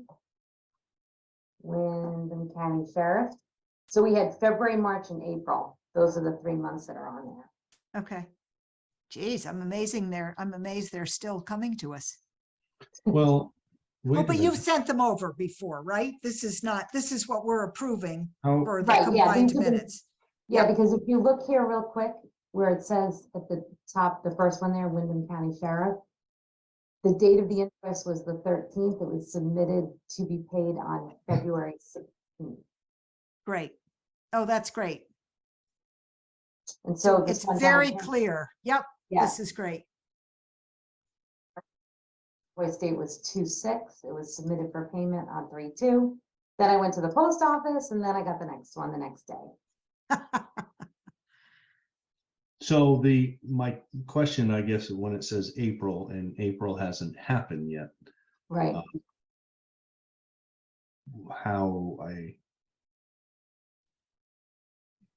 So I think they have Well, always how is done it, how this. is it as April when it's 3/1 to 3/3? So it reflects the previous month's activity, but they bill us for the coming month. Correct. And that's the way they've done it since I've been on the board. Okay, I do have a comment about the Wyndham County Sheriff. I have been working with them to ticket cars. I haven't had a report yet, except from the highway department, who were very distressed to see 5 cars when they came to do cleanup activity after the last storm, several days after the last storm. So I had thought that we would have some tickets by now to report, but I've got nothing for you. And I haven't looked at Ellen's scans. I know she's been great about making those available.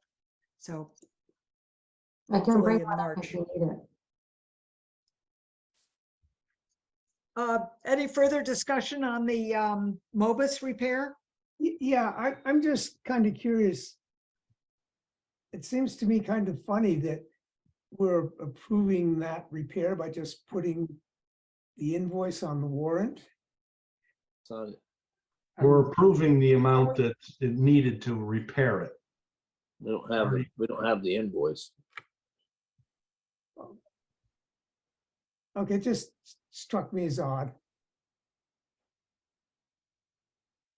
Yeah, and just, I'm pointing this out to a few people. When invoices are submitted, they have to come to me, not just to Sarah, because I've got to approve them before Sarah can pay for them. So I think what happens is sometimes people are sending invoices directly to her, and then I'm not hearing about it. And then it gets missed. Well, it doesn't have anything to do with the Mobus one. Rob's just saying it's cost $1,500 to repair it because it's already been sent to Correct. Germany. And that's what you're anticipating the cost. Is that correct, Rob? That's correct. Okay. So we have to approve it so that he can spend it, but we don't have We don't have the invoice yet to pay it. So we're not paying that invoice. We're just approving to spend it. So does it, should it be separate? So it needs to not be on there because we're not writing a check for it now. We just need to separately approve spending the money to Yeah. $1,500. So That was my point. okay. So So take it off there. could you put it somewhere on the invoice? Because we need a way to reflect that we discussed it. And because I didn't warn it. Oh, right. That's why we threw it on there. Yep. So maybe a footnote in the bottom, discuss the MOBIS. Rob provided a verbal estimate that will cost $1,500 to repair. To be paid at a later date. Yeah. Okay. And then Carl will reflect that the discussion happened during the discussion of the warrants, which I think is appropriate. So it's okay to have it here like this? Yeah. Oh, wait. I can do TBD. Yep. Approval for work to be done. Great. That works for me. Do other people have issues with that? No, Carl, So you're a exactly stickler. what do you want the minutes to reflect? I didn't. During the discussion of the warrant, Mhm. we reviewed Rob's commitment to having the MOBIS repaired and approved. approved it by Approved consensus. MOBIS repair for approximately $1,500, just in case we something.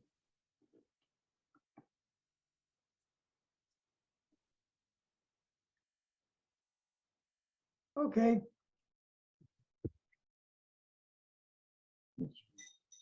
All right, we have a motion on the floor to approve the warrant for March 13th in the total amount of $21,220.59. Yep. But doesn't that include the 1,500? Yeah, do we want It to does. subtract that? Well, right, we have to fit it in someplace. Yeah, maybe put it under approval for work to be done and just put it over there, $1,500. If it's not on the agenda and we're putting it in, we're gonna have to leave it in there. Right? It's a separate item.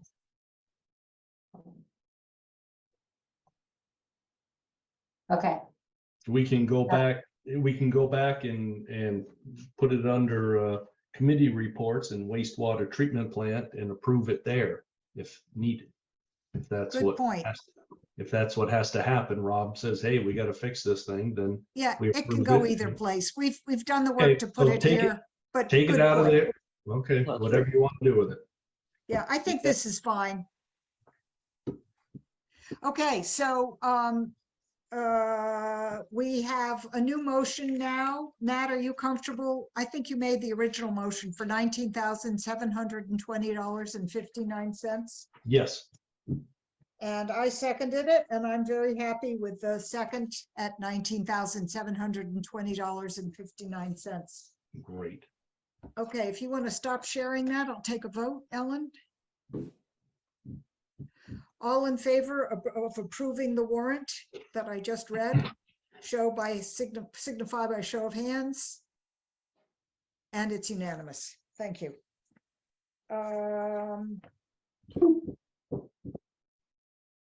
Is there any other business?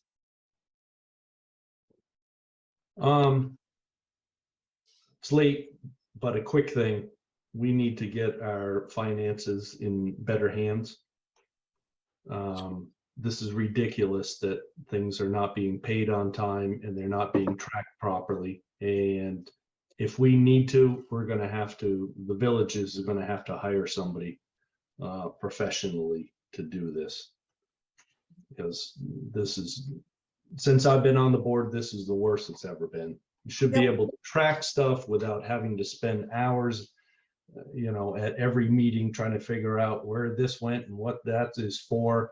And it's just, we're supposedly up and running, or maybe with QuickBooks. Rob needs to see this stuff and designated what it's for, and we shouldn't be spending so much time figuring out our finances. I know with building a park and all that goes with that, and a wastewater treatment plant, and at some point, hopefully in the near future, a fire station. There's a lot of lot more in that realm involved, but this it's just ridiculous, really. So Sarah is resigning and we are looking for a new treasurer. Right. You've made good points, Matt. I think we do the best we can, but we do have the authority to appoint and pay a treasurer if we don't come up with someone locally. Well, and it might be, and unfortunately, the simplicity that used to be the village of Saxtons River and the wastewater treatment plant and paying for things is just like everything else in our lives is more complicated. And we may have to hire a professional person to take care of our finances. Because we shouldn't have to spend this much time figuring this stuff out and tracking it down. And with all this QuickBooks and all this technology we have, should be a lot easier. And we may want to spend some time reviewing what we have for 40 different accounts and simplifying that also in the in the year to come.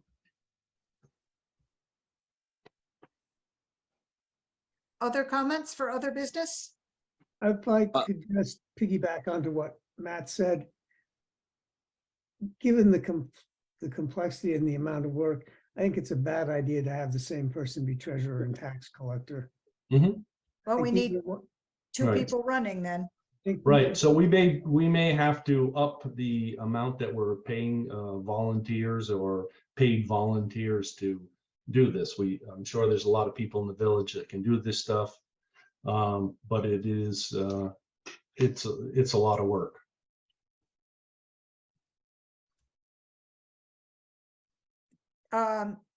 Do you want that on the next meeting agenda? Rob, I see your hand. Just let me finish this thought. Should we postpone it until we have somebody elected? Well, Want to it should see be what brought up. happens at annual meeting? It should be brought up at the annual meeting.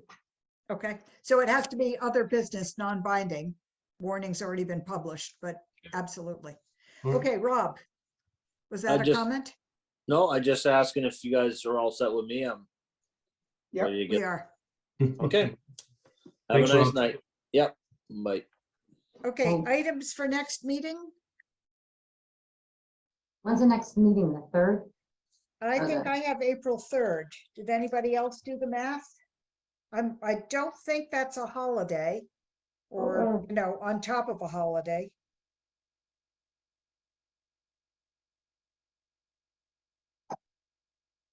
Yeah, it's Monday, so. Yeah.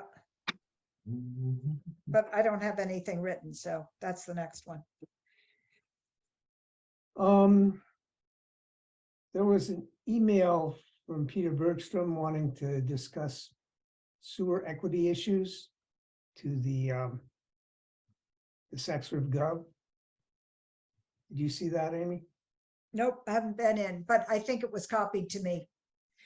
So he has two sewer issues. Is it your impression that we need to, so one of those was a bill he felt had been neglected, so and two places that he thought were being treated as single family units when they were actually Vermont Academy dorms. So what's your feeling on the timing with that, Carl? You're the closest to the billing process for sewer. Well, let's have the information in front of us. let's Not tonight, but let's yeah, let's just put Peter and sewer billing on next meeting's agenda. Yep. Yeah, that's all I wanted to, something to discuss at next meeting. Okay. All right, you guys are gonna have to help me remember that, but I'll try to consult my notes. Is there any need for an executive session tonight? No, I have one other quick, and I'm sorry to keep going on.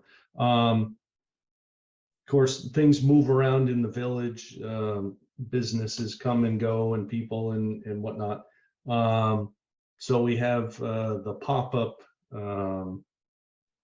Par 13? Yeah. Any change in the sewer usage? Carl? I hadn't Nope. even thought about that. Yeah, we've got people going in there and sitting down to eat. And this is something that has happened over the years with the town of Rockingham. When they approve for something to open up, they do not contact us. Now, I'm not, again, not looking to make hardship on a business that's coming in, but when they start using the wastewater treatment plant more than just one toilet, with a vacant business, something has to happen. They're running the water, they're washing dishes, so Do we add that to sewer equity for the next meeting? I think so. Okay, great. And we should probably contact Brian and ask him to come. Well, yeah, I mean, obviously, no one is, the owner of the building isn't saying, hey, you've got to contact the village because blah, blah, blah. And the town of Rockingham zoning is not saying you need to contact the village of Saxons River. It's different than Bellows Falls, but so. Okay. Other issues for other business? Any need for an executive session? Motion to adjourn. Sounds good to me.